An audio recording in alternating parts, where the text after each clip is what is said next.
Hi everyone, my name is Henry. In the next couple of videos, I would like to show you how I plan my trips to Namibia, what I do and how I do it.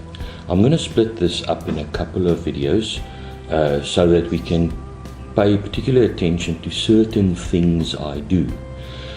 Now, I've spoken to a lot of people and everybody, well, a lot of them say, that is on my bucket list and I want to do it someday. But you know what? It's not that difficult and it doesn't cost that much. What I want to do in this is to show you how I do it with a moderate budget, well, small budget, and average equipment. You don't need fancy. For instance, you can go with a normal car. You've got to just know that you only have a car and not get yourself into a situation which you shouldn't. Let's do this first. The first part of this video is going to be about route planning, knowing where you want to go. Now, the first step would be to decide where do you want to go. What I do is I usually use Google. We've got the technology, use it. And I would say, what will my destination be? Where do I want to go to in, for instance, Namibia?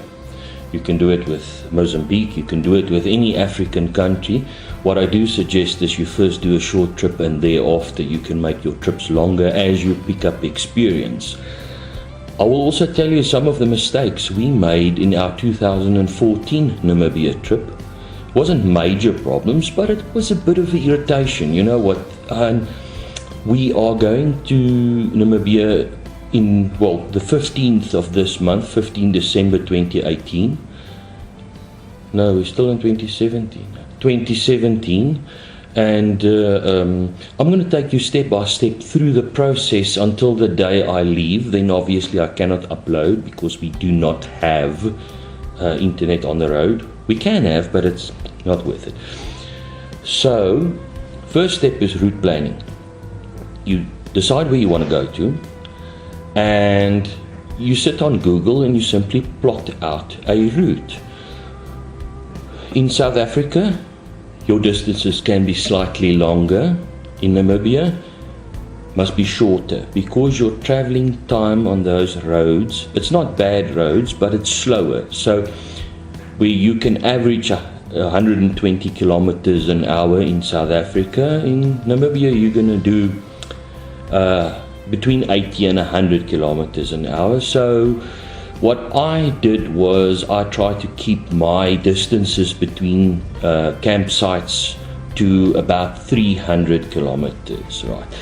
Now, once you've decided where you want to go to, you would divide your route into distances and see which town or which campsite are the closest. Now, you basically draw up an idea what you want to do, and then there's a couple of these booking agencies. We use all Things Mos. I've got another one, I think Mad Bookings is another one, that we then forward our route plan to, and they would find accommodation for us, whether it's, you tell them you want to camp, you want to stay in a chalet, you want to stay in a hotel, and they get the necessary accommodation for you.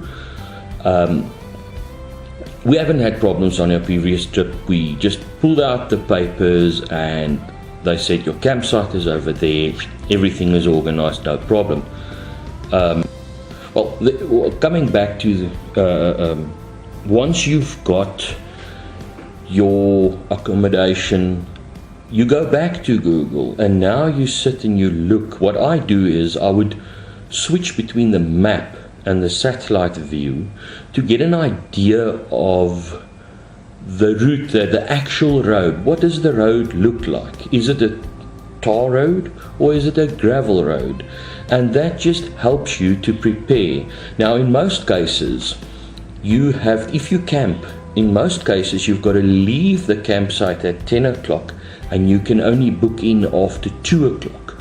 So you need to plan your route. Now what I did is, look, getting out at 10 o'clock, it sounds late, but it is tough because you've got to shower, breakfast, pack up the campsite, which can take hour and a half easily, and tie everything down and go. Now my previous trip I did with my Isuzu double cab, 2-wheel drive, no problem. I didn't need 4-wheel drive. It would have been nice, but I didn't need it. I didn't take a fridge with, my father-in-law did. We used his. It helps, it's not necessary. What is very important is water, and when I get to the point where we are working on the vehicle, I would show you what I do and how I did it. It's not necessarily the right way and it's not necessarily the only way, but it's my way and it worked for me. You've got your route planned, you looked at Google and you're happy with the places you are going to. Your distances are short enough, so you'll do it in one day easily. You know, in other words, you leave,